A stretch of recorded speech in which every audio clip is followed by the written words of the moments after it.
예. 링에 오르기도 전에 엑스파일 악재를 걷고 있는 윤석열 전 총장입니다만 윤 전 총장은 원래 짜나온 시간표대로 가겠다, 끌려다니지 않겠다는 의지가 꽤 강한 것 같습니다. 공식 직함은 없는데 윤석열 캠프의 핵심 역할을 하고 있는 이철우 교수의 목소리부터 먼저 만나보겠습니다.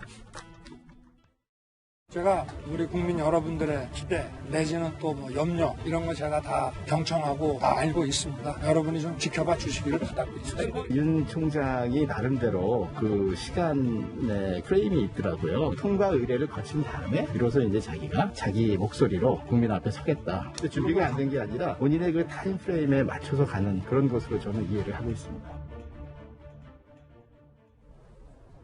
대변인 사태 논란도 있었고, 그리고 윤 전 총장 관련해서 지금 엑스파일 얘기도 정치권의 뜨거운 이슈긴 한데, 그런데 장혜철 평론가님, 이제 윤 전 총장은 본인들의 발걸음을 원래 템포대로, 속도대로 하겠다, 계획된 시간표대로 얘기했다. 이철우 교수가 이런 얘기를 했습니다. 제가 지난 국감을 한번 상기해보라는 말씀을 시청자분들에게 자주 또 많이 드리고 있는데요. 지난해 국감 전까지만 해도 윤석열 전 총장이 추미애 전 장관에게 계속 공격을 받고 여러 가지 시비거리에 휘말릴 때 별다른 대응을 하지 않았습니다. 그때도 지금과 비슷한 반응들이 나왔죠. 윤 전 총장 왜 나서지 않는 것이냐, 왜 싸우지 않는 것이냐.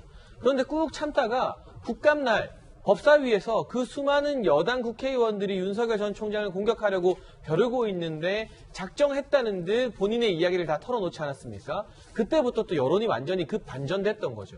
마찬가지입니다. 이번에도 일각에서는 윤 전 총장 왜 이렇게 빨리 안 나오느냐, 직접 모습을 드러내라, 이렇게 체근하는 모습이 저는 지난해 국감 직전까지의 모습과 상당히 닮아 있었다는 생각을 합니다. 예. 윤 전 총장이 꾹 참다가 이제 정치 선언을 6월 말 7월 초에 한다고 예고를 했고요.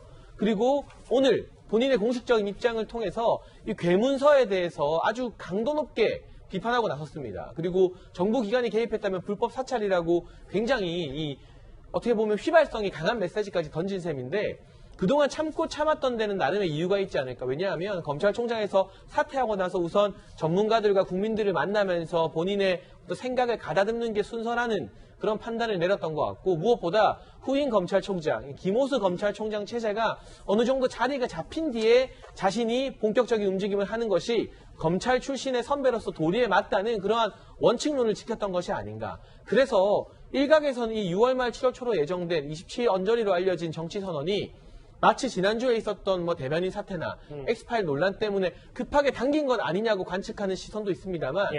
제가 제가 봤을 때는 그러한 사태가 없었더라도 6월 말에 예정대로 정치 선언을 했을 거라고 생각을 합니다.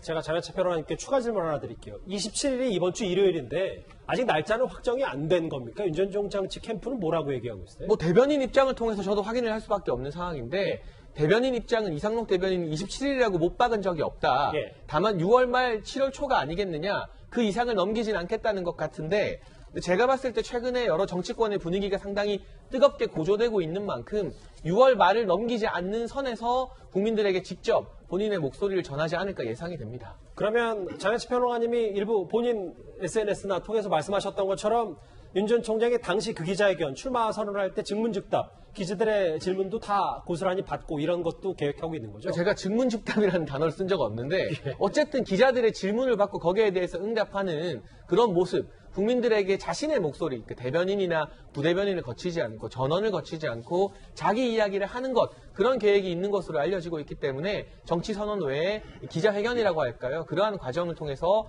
국민들을 속 시원하게 해주지 않을까, 기다리던 분들의 마음에 좀 해갈이 있지 않을까 하는 점은 예상해봐도 될 것 같습니다. 뭐 엑스파일과 관련 없이 그냥 템포대로 대권 출마도 그렇게 선언할 거다. 서 변호사님, 근데 오늘 윤 전 총장 측의 인선 속도가 꽤 빨라지는 것 같아서 오늘 추가로 나온 얘기는 최지현 변호사가 사법연수원 32기 부대변인에 선임이 됐는데 이제 2인 체제로 공보 활동을 하겠다, 뭐 이런 얘기를 했습니다. 저는 이제 이거 아주 잘못된 인사로 봐요. 왜냐하면 이게 최지현 변호사가 법조인으로서는 상당히 훌륭합니다. 아하. 예를 들어 이제 미국 버클리 대학의 박사학위도 받고요. 예. 서울대에서 이제 개군 교수도 하고 김현장에 근무도 하고. 근데 법조인이 공부를 한다? 이게 말이 됩니까? 저는 이철우 교수도 마찬가지입니다. 예.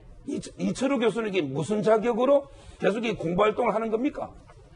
이런 거야말로 이게 중마고 어릴 때 친구면 아무 캠페인 공식 직책도 없이 이렇게 언론 나가서 이렇게 공부활동할 수 있는 겁니까? 예. 저는 이런 것도 이게 권력의 사유합니다. 왜냐하면 이게 공식적으로 이동훈 대변인이나 있으면 이게 임명했으면 그쪽에 저는 힘을 실어줘야 되고요. 예. 저는 10일 만에 경질하는 것도 상당히 좀 부정적으로 보고 있는데 새로 이게 그 후임을 임명하려면 언론인 출신에도 얼마나 이게 훌륭한 분이 많습니까? 예. 전부 이게 전문 분야가 있는 거예요. 그럼 이게 변호사는 네거팀에 대형팀에 보내든지 하지 변호사가 이게 과연 공부활동을 경험도 없는데 제대로 하겠는가? 저는 상당히 그 인사에 대해서 두 가지 이철우 교수하고 최지현 변호사 상당히 비판적으로 봅니다. 뭐 그러게요. 상당히 비판적으로 보시는데 근데 뭐 윤 전 총장이 권력을 사회화한다는데 윤 전 총장이 지금 뭐 권력이 따로 있는 건 아니잖아요. 뭐 변호사로서도 공부활동 잘할 수 있는 거고. 근데 이철우 교수는 중마고 친구 아닙니까? 근데 친구가 방송마다 나와서 이게 어떤 행보다 저는 이게 공식 대변인이 있는데 그게 맞느냐는 거죠. 일단 뭐 윤 전 총장이 직접 등판하면 이 문제는 어느 정도 또 해소될 수 있는 부분이니까요. 근데 이현정 의원님. 네. 아까 자막에도 잠시 나갔는데 오늘 새롭게 선임된 부대변인 최지현 변호사가 최성현 전 아나운서의 언니로서 또 다시 네, 한번 주목을 받는 것 같습니다. 그렇습니다. 서 변호사님은 이게 권력의 사유와 이야기하셨는데 지금 윤 전 총장이 무슨 권력이 있는 것도 아니고 예. 캠프가 지금 공식적으로 있는 것도 아니고 아무런 지금 이 공식 이게 없습니다. 자, 그렇기 때문에 지금 이번에 부대변인도 지금 임시 부대변이에요. 그렇기 때문에 이분이 아직까지 캠프에 공적으로 맞는다 이런 상황이 아니기 때문에 예. 그리고 변호사가 왜 공부 활동 못합니까? 할 수 있죠. 다 예를 들어서 기자가 또 이런 법률 대응을 할 수가 있는 거고 예.